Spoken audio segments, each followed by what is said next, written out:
Hi, everybody. Welcome back. We are now going to start our first page of our All About books.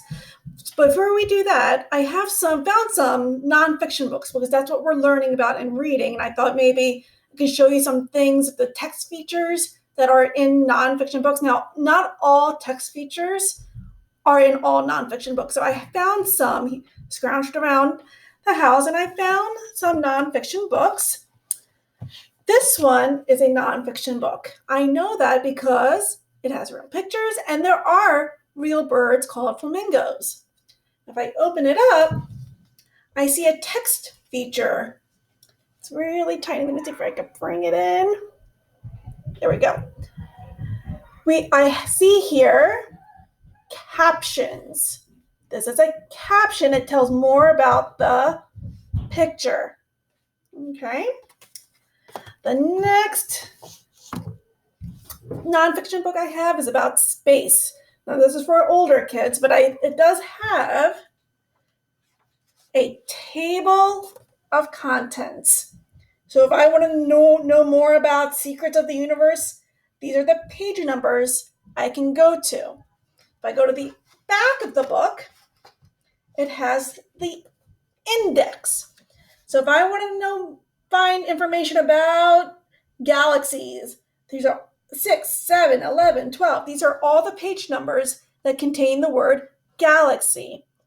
So that's that nonfiction book. The next one I have is a big one. Now, this is nonfiction because it has real pictures. It has a picture of a fire truck. There are real fire trucks. So what we have here, if I open it up. Now, I like this one because it has labels.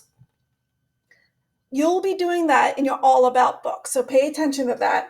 A label just has a line and it points to the specific part of your picture. Now, the last nonfiction book is a little bit different.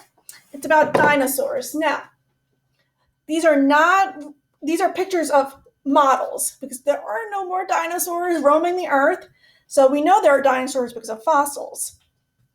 And that'll open up to my favorite dinosaur, which is letter T. My favorite is a Triceratops. And this one also has labels. So it's pointing to its horn, its mouth, its neck.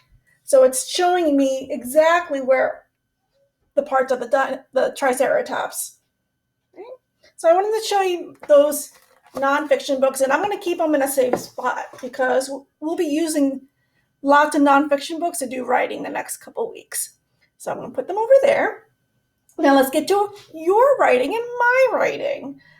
I wanted to show you yesterday that I showed you Matthew's All About book about lungs. And I want to show you the last page because I highlighted it. So what we are going to do is you're going to draw, label, and write a sentence. Now, he labeled air because he learned that lungs hold air. So he drew a line and he wrote air. And then he wrote a sentence. Lungs have air. I had to remind him about how to write a sentence. So we'll review that when I go to my book. Now remember, I'm not the best drawer in the world. Remember how I used to draw horses and Mrs. Ribson would have to come and fix it for me? Again, I want you to do your best. I really want you to try to do this on your own. But of course, if you need a grown-up to help you, that's okay. If you notice here, Matthew learned that the heart is in the middle, close to this lung right here, and he couldn't draw it, so I drew it for him. Okay, so again, try to do most of this by yourself, but of course, ask help if you really need it. Don't get frustrated. Okay, so let's go to my book here, All About Creeks. Bring it closer so you can see it. Okay, I'm going to bring it up a little bit. So I told you this, that after the big rainstorm we had, that Matthew and I went and looked at the creek because we knew it would be really filled with water, and it was full of water. So it was really good to see. Now, in my book, all about creeks, I added some color to the creek, make sure that it was colorful. Now you can see Matthew doesn't like to color. So, and I wasn't going to push it. So it's up to you if you want to add color. It always adds something nice to your book. Now today we're only going to do the first page. Remember I said yesterday, we would do the same thing here in the classroom. We'd only do a page a day because writing a lot can get really tiresome. So we're only going to do page 1. So I'm going to turn my book. Let me get another piece of tape.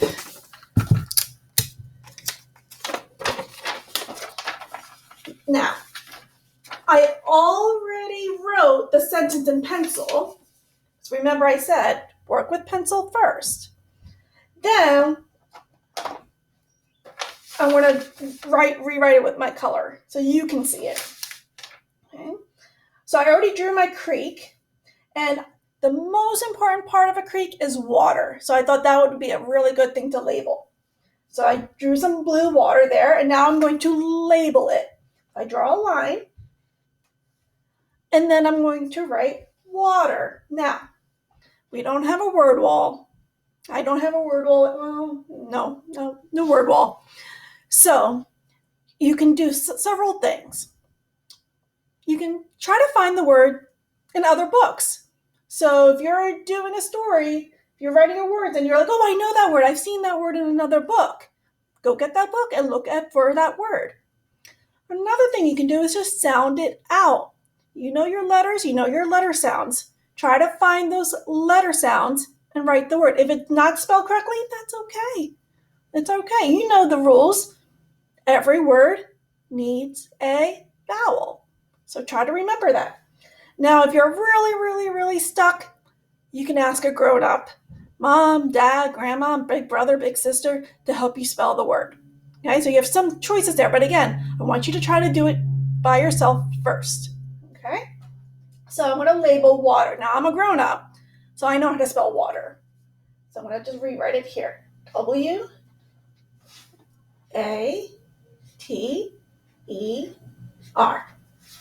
Okay, water. Now I'm ready to write my sentence. So I already have it written in pencil. I'm going to rewrite it in with my marker so that way you can see it. Now, man, don't I wish that I had brought my sentence school cards so I can do sentence school with you, but I didn't bring them. But I do know that you remember the rules of sentence school. So if I go like this, you start with a capital. So here's my sentence. Creeks. Now I'm going to put an S because I'm going to be talking about, even though I only have one creek, I'm talking about lots of creeks. So I'm going to put an S at the end. Creeks have. I can sound that out. That's our breath word. That's an H. That's our vowel A. That's our V. Now, we didn't get to this part about the letter E. Have has an E at the end. It's a silent letter. We don't hear it, but it helps that A out. Okay? Creeks have. Now, here's my word, water. So I'm just going to copy it. W-A-T-E-R.